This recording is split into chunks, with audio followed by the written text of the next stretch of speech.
함께 말씀 보겠습니다. 오늘 본문은 신명기 22장입니다. 신명기 22장 9절부터 11절까지를 보겠습니다. 제가 9절, 10절 읽고 11절은 한 목소리로 읽겠습니다.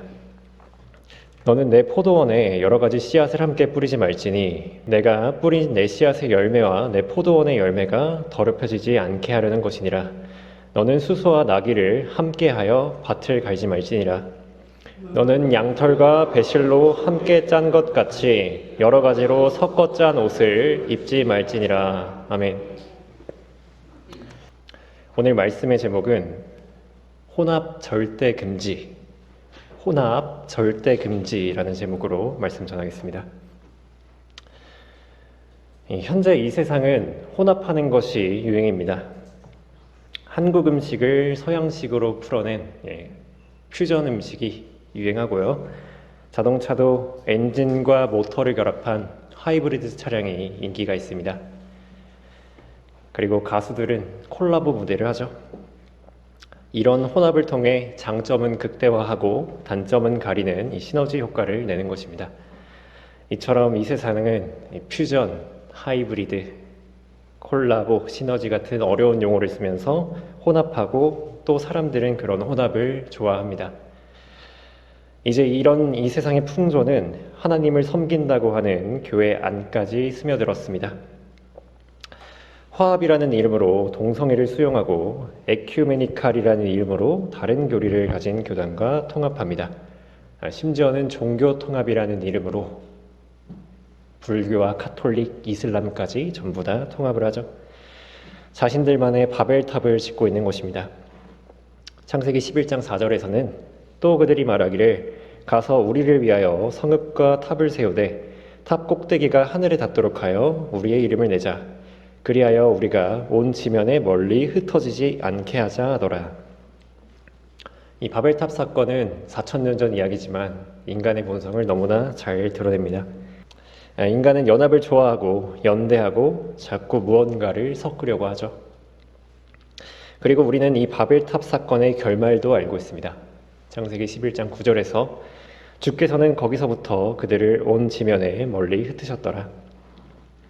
하나님께서는 인간과 달리 나누시는 분입니다.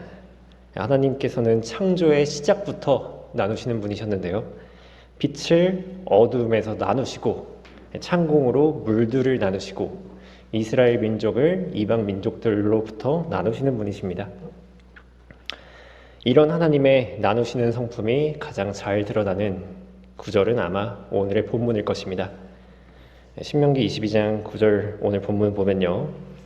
너는 내 포도원에 여러 가지 씨앗을 함께 뿌리지 말지니 내가 뿌린 내 씨앗의 열매와 내 포도원의 열매가 더럽혀지지 않게 하려는 것이니라. 너는 수소와 나귀를 함께하여 밭을 갈지 말지니라. 너는 양털과 배실로 함께 짠 것 같이 여러 가지로 섞어 짠 옷을 입지 말지니라. 이것은 이스라엘이 반드시 지켜야 했던 율법입니다. 언뜻 보기에는 왜 이런 규례가 있는지 이상하게 생각할 수도 있습니다. 별로 중요한 것 같지는 않아 보이죠. 하지만 하나님께서는 이런 사소한 규례에서조차 엄격하게 혼합을 금지하고 계십니다. 여러분들도 아시다시피 기본적으로 율법은 이스라엘에게만 주어졌죠. 그리고 신약의 그리스도인과는 크게 관련이 없는 것입니다. 우리는 예수님의 은혜로 인해 율법에서 해방되어 은혜 아래 살아가고 있습니다. 그렇기에 우리는 오늘의 본문과 같은 율법에 매이지 않습니다. 그렇지만 이런 구약의 율법은 교회 시대를 살아가는 우리의 교훈이 됩니다. 사도 바울은 이렇게 말하고 있는데요. 로마서 15장 4절에서 무엇이든지 전에 기록된 것은 우리의 교훈을 위하여 기록된 것이니 라고 말하고 있죠. 우리는 율법을 문자 그대로 지키진 않습니다. 하지만 그 율법 자체는 선하고 하나님의 성품과 삶의 교훈을 그 율법을 통해서 얻을 수 있다는 것입니다. 그렇기에 바울은 이러한 율법을 실제 그리스도인의 생활에서 종종 적용합니다. 고린도전서 9장 9절에는요.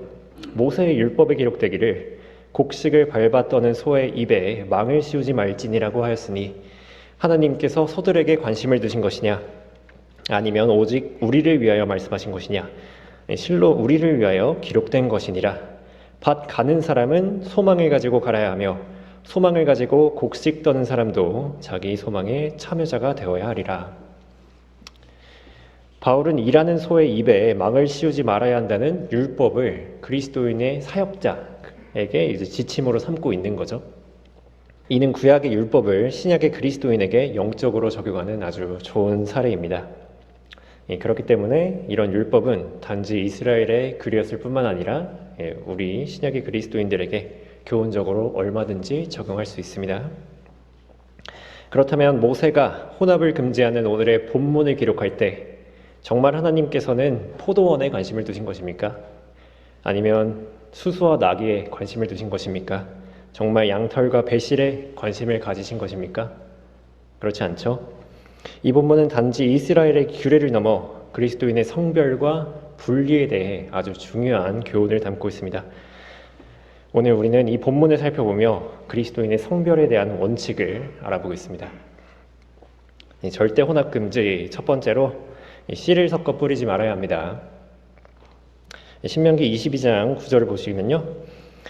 너는 내 포도원에 여러 가지 씨앗을 함께 뿌리지 말지니. 여기까지만 잠깐 보겠습니다. 우리는 이것을 직관적으로 봤을 때 씨를 복음으로 생각할 수 있습니다. 성경은 복음을 자주 씨에 비유하는데요.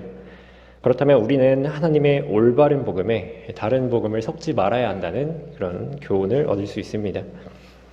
당연히 우리가 전하는 복음은 순수해야만 합니다. 사도 바울은 이렇게 말하고 있는데요. 갈라디아서 1장 8절에서 그러나 우리뿐만 아니라 하늘에서 온 천사라도 우리가 너희에게 전한 것 외에 어떤 다른 복음을 전한다면 그는 저주를 받으리라 라고 말씀하고 있습니다. 이 복음은 절대적으로 순수해야 하고 이 다른 복음을 전하거나 순수한 복음에 어떤 것을 섞으면 안 되는 것입니다. 그것은 사람을 죽이는 일이에요. 우리는 오직 바울이 전했던 은혜의 복음을 전해야 하고 이 시대에 맞지 않는 왕국 복음이나 영원한 복음 같은 것을 섞어 뿌리면 안 될 것입니다. 그리고 순복음, 긍정의 힘, 그리고 기복신앙 같은 가짜 복음들을 섞으면 안 되죠. 이 자체로도 좋은 교훈입니다만 이 본문을 조금 더 자세히 살펴보면 이 구절은 그보다 더 깊은 의미를 가지고 있습니다. 바로 포도원이라는 단서가 있기 때문입니다. 이 포도원은 구약적으로는 이스라엘로 상징되고 신약적으로는 천국과 하나님의 나라로 상징이 됩니다. 여러분이 잘 아시는 악한 포도원 농부의 비유나 포도원 일꾼의 비유는 전부 천국과 하나님의 나라로 이제 대입되어서 쓰였습니다. 그렇다면 이 포도원에 무언가 심는 것은 우리가 하나님의 나라의 유업을 위하여 일하는 것으로 영적으로 적용을 할 수 있습니다. 우리의 구원을 위한 하나님의 나라가 아니라 구원받고 난 이후에 우리 유업을 위한 하나님의 나라인 거죠. 여러분 또한 이 포도원의 농부입니다. 그런 포도원에 씨를 섞어 심지 말아야 하는 이유가 이 본문 뒤에 나오는데요. 신명기 22장 9절 보시면요. 너는 내 포도원에 여러 가지 씨앗을 함께 뿌리지 말지니 내가 뿌린 내 씨앗의 열매와 내 포도원의 열매가 더럽혀지지 않게 하려는 것이니라. 바로 열매가 더럽혀진다는 거죠. 우리가 농사를 하려면 당연히 그 열매를 바라고 농사를 짓는 것입니다. 우리 포도원에는 순수하게 포도만 자라야 하지만 섞인 씨를 뿌리면 의도하지 않은 열매가 맺히게 됩니다. 그렇다면 도대체 무엇이 섞일 수 있을까요? 바로 육신과 성령입니다. 우리는 하나님의 나라를 유업으로 상속받기 위해서 많은 일들을 할 수 있겠지만 이 육신의 일들과 성령의 일은 분명히 구분됩니다. 함께 갈라디아서 5장을 잠시 보시겠습니다. 19절부터 보시면요. 이제 육신의 일들은 분명히 나타나느니 곧 간음과 음행과 더러운 것과 음욕과 우상 숭배와 마술과 원수 맺음과 다툼과 질투와 분노와 투쟁과 분열과 이단들과 시기와 살인과 술 취함과 흥청거림과 또 그와 같은 것들이라. 내가 전에 말한 바와 같이 미리 말하노니 그런 짓들을 하는 자들은 하나님의 나라를 상속받지 못할 것이라. 이런 것들이 바로 육신의 열매입니다. 우리가 하나님의 나라를 위해서 내가 선해 보이는 여러 행위를 할지라도 그것이 우리 육신으로 비롯된 일이라면 그 열매는 앞서 본 것 같이 나타나게 될 것입니다. 내가 육신적으로 하나님의 일을 하면 저런 열매들이 나타나죠. 죄는 물론이고 하나님보다 하나님의 일을 하는 나를 사랑하게 됩니다. 그리고 그런 나를 또 드러내려고 하고 교회 안에서 정말 성령으로 충만해서 일하는 다른 성도를 시기하고 질투합니다. 만약 정말로 이런 것들이 우리의 포도원에 함께 뿌려진다면 그 사람은 그리스도의 심판석에서 무엇을 거둘 수 있겠습니까? 그런 사람은 하나님의 나라를 상속받지 못하는 것이죠. 그렇다면 성령의 열매는 어떨까요? 바로 뒷구절 갈라디아서 5장 22절부터 보시면요. 그러나 성령의 열매는 사랑과 기쁨과 화평과 오래 참음과 친절과 선함과 믿음과 온유와 절제니 그러한 것을 반대할 법이 없느니라 라고 말하고 있습니다. 하나님의 나라를 위해서 정말로 성령으로 씨를 뿌리는 사람은 나보다 더 뛰어난 사람이 있으면 그 형제를 사랑합니다. 그리고 오래 참고 친절하고 다투지 않죠. 이것들이 이제 그 사람이 맺는 성령의 열매죠. 이 포도원에는 포도만 심어야 하듯이 하나님의 나라를 위해서는 성령에만 심어야 합니다. 이 성령과 육신은 서로 반목하여서 함께 심게 된다면 제대로 된 열매를 거둘 수 없기 때문입니다. 그렇게 성경은 단호하게 말씀하십니다. 조금 뒤에 갈라디아서 6장 7절을 보시면요. 속지 말라. 하나님은 우롱당하지 아니하시느니라. 이는 사람이 무엇을 심든지 그대로 거둘 것이기 때문이라. 자신의 육신에 심는 자는 육신으로부터 썩은 것을 거두고 성령에 심는 자는 성령으로부터 영생을 거두리라. 이 심은 대로 거둔다는 것은 하나님의 추수 법칙입니다. 여러분은 지금 어떤 씨를 뿌리고 계시며 어떤 열매를 거두고 계십니까? 우리는 온전한 열매를 거두기 위해서라도 순수해야 합니다. 우리가 육신적인 부분이 있다면 하루빨리 버려야 합니다. 부흥은 성별에 앞서오지 않습니다. 이 정결함 없이 어떤 열매를 거두리라고 생각한다면 오산이죠. 그렇기 때문에 바울은 이렇게 말하고 있습니다. 에베소서 5장 9절에 이는 성령의 열매는 모든 선과 의와 진리 안에 있음이라. 여러분들이 오직 선과 의와 진리 안에 있을 때 여러분은 성령의 열매들을 풍성하게 거두게 될 것입니다. 이 섞이지 않은 순수한 씨를 뿌려서 말이에요. 그렇기 때문에 우리는 언제나 자신을 돌아보고 내가 지금 어떤 씨를 뿌리며 어떤 열매를 맺고 있는지 스스로 주의해야 합니다. 절대 혼합 금지 두 번째로 수소와 나귀를 함께하여 밭을 갈지 말아야 합니다. 신명기 22장 10절 보시면요. 너는 수소와 나귀를 함께하여 밭을 갈지 말지니라. 이 수소와 나귀가 도대체 뭐가 될수라고 이런 규례가 있는 것일까요? 이 구절을 이해하려면 먼저 수소와 나귀에 대한 이해가 필요합니다. 율법에 따르면 정결한 동물들이 있고 부정한 동물들이 있습니다. 그중 육상동물의 정결과 부정을 구별하는 방법은 다음과 같습니다. 신명기 14장 6절에서는 짐승들 중에서 굽이 나뉘어 발가락 틈이 2개로 갈라지고 되새김질하는 모든 짐승은 너희가 먹을 것이니라.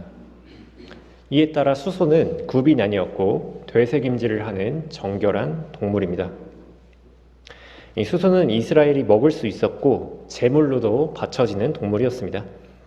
그러나 나귀는 굽이 갈라지지 않은 통굽이고 되새김질도 하지 않은 부정한 동물입니다.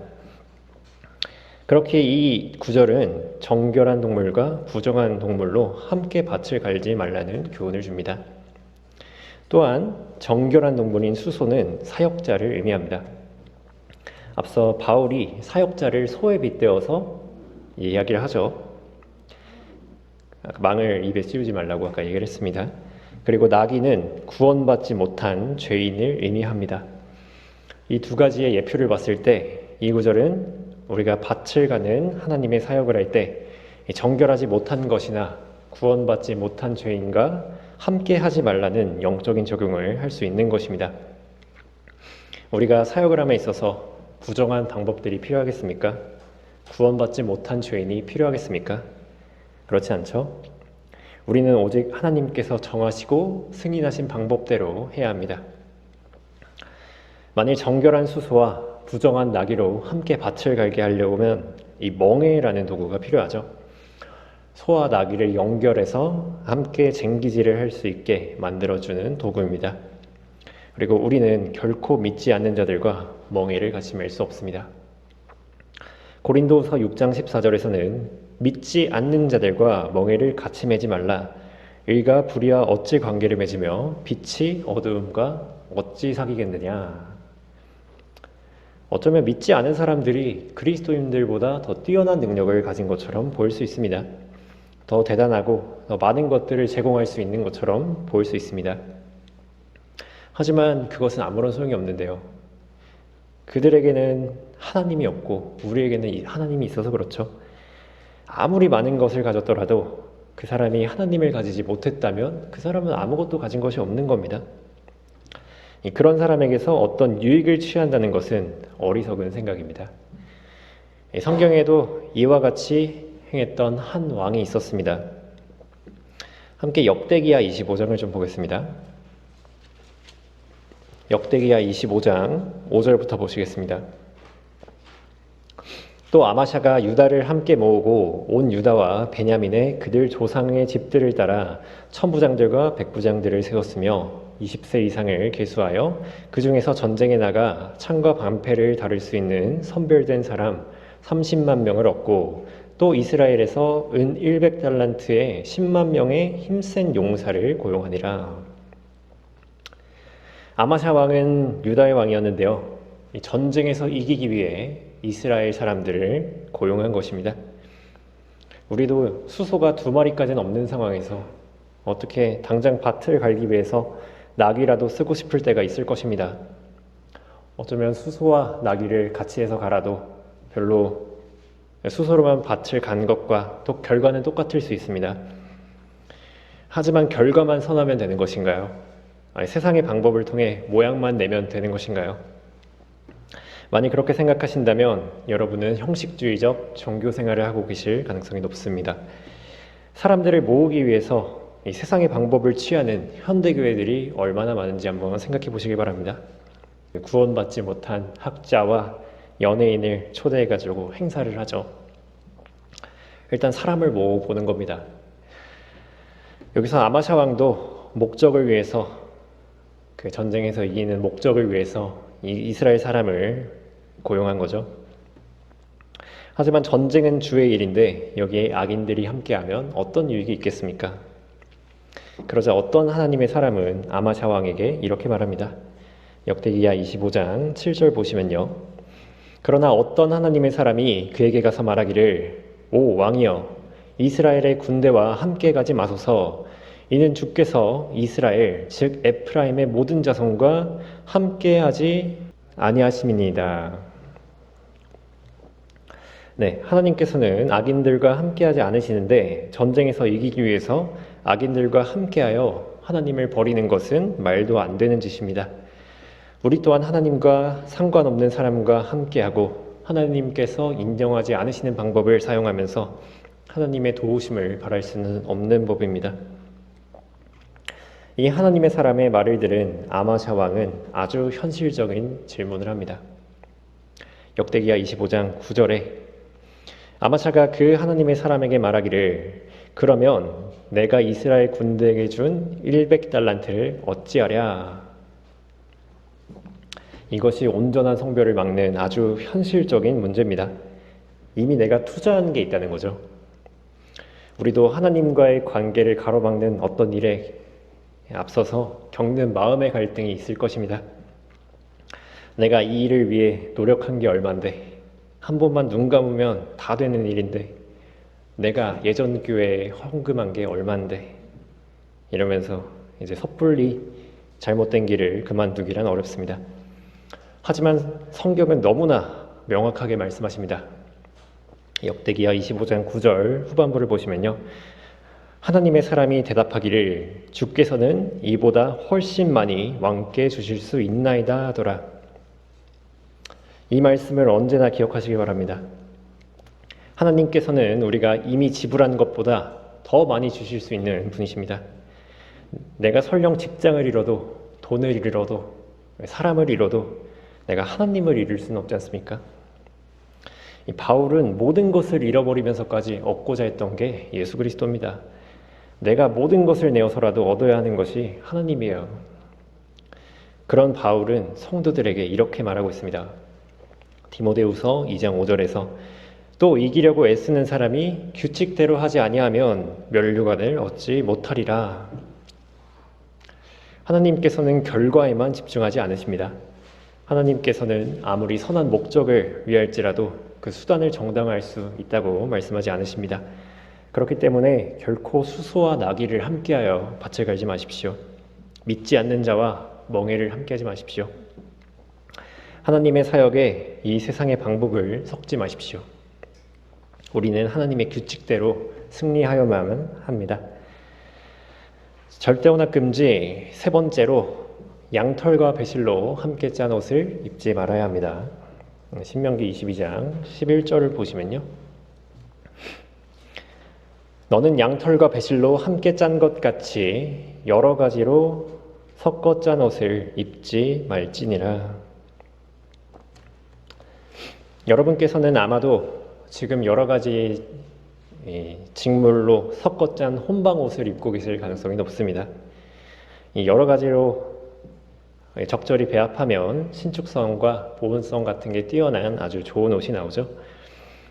아무리 봐도 섞어 짜면 훨씬 좋을 것 같은데 왜 이 말씀은 혼방 옷을 금지하는 것일까요? 이 규례는 정말 다양한 적용이 가능합니다. 먼저는 동물과 식물의 대조인데요.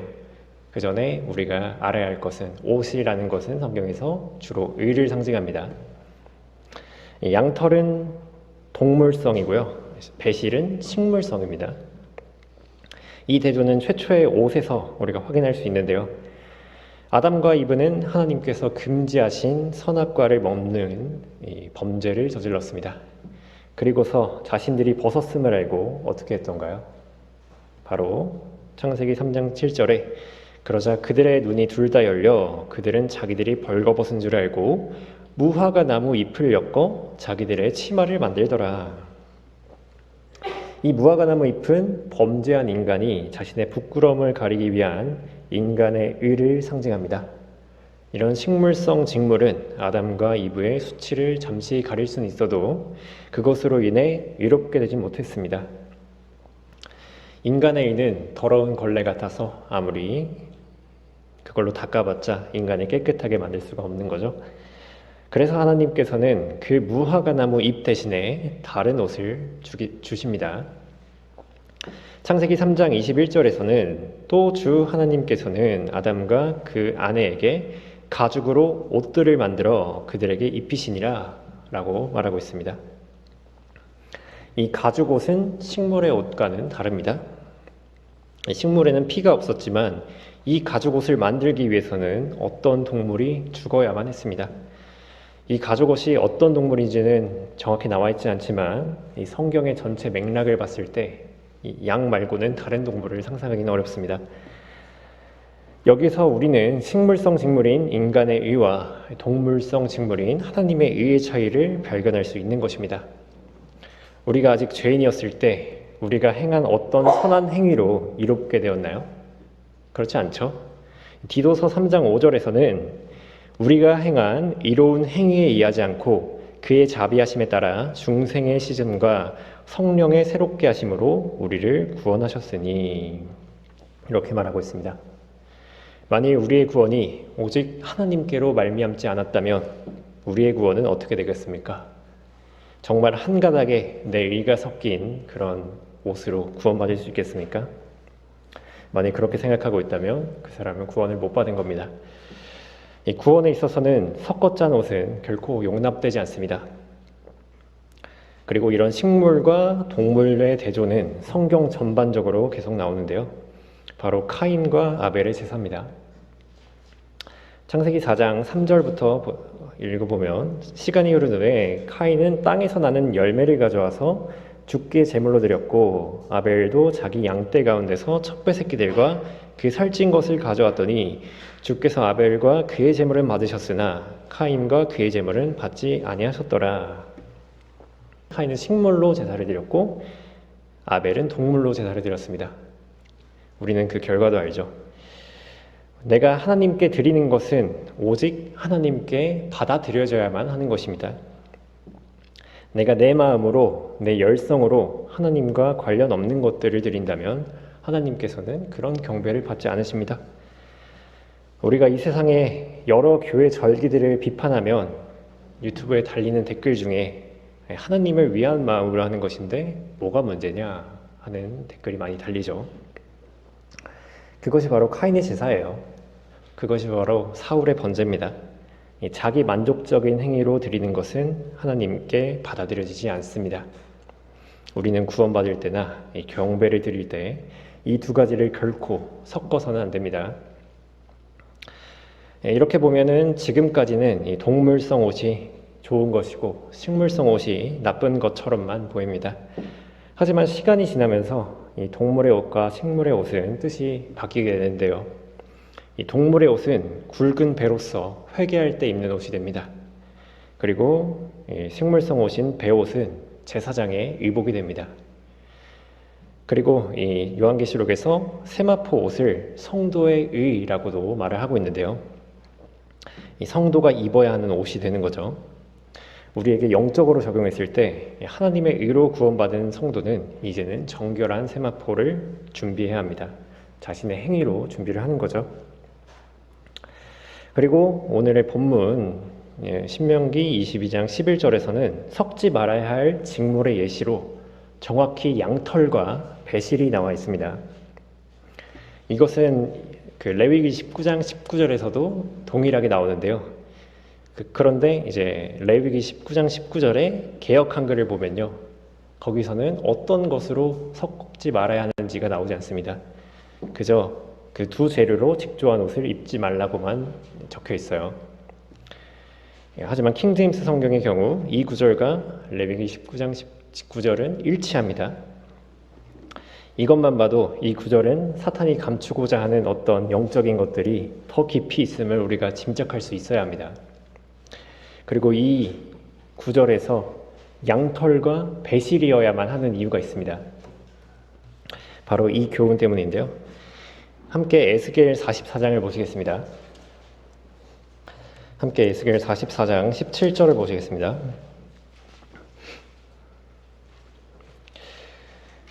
그들이 안쪽들의 문들에 들어서면 가는 베옷을 입을 것이요 그들이 안쪽들의 문들과 그 안에서 섬길 때에는 양털옷은 입지 말지니라. 그들의 머리에는 가는 배두건을 쓰며 그들의 허리까지 오는 가는 배바지를 입을 것이요 땀을 내게 하는 어떤 것으로도 그들 자신을 동이지 말지니라. 이것은 이제 제사장들의 의복을 말하는 구절인데요. 양털옷과 배옷의 차이가 정확하게 나옵니다. 여기서 하나님을 섬길 때 양털옷을 입지 말아야 하는 이유는 그 옷이 땀을 내게 하기 때문입니다. 그렇게 여기서는 배옷을 입어야죠. 반면에 배옷은 통풍이 잘 되고 시원하게 합니다. 여기서 차이가 나는 거죠. 그러면 이 직물을 섞으면 안 됩니다. 그 두 직물이 섞이면 어떻게 되겠습니까? 미지근해지죠.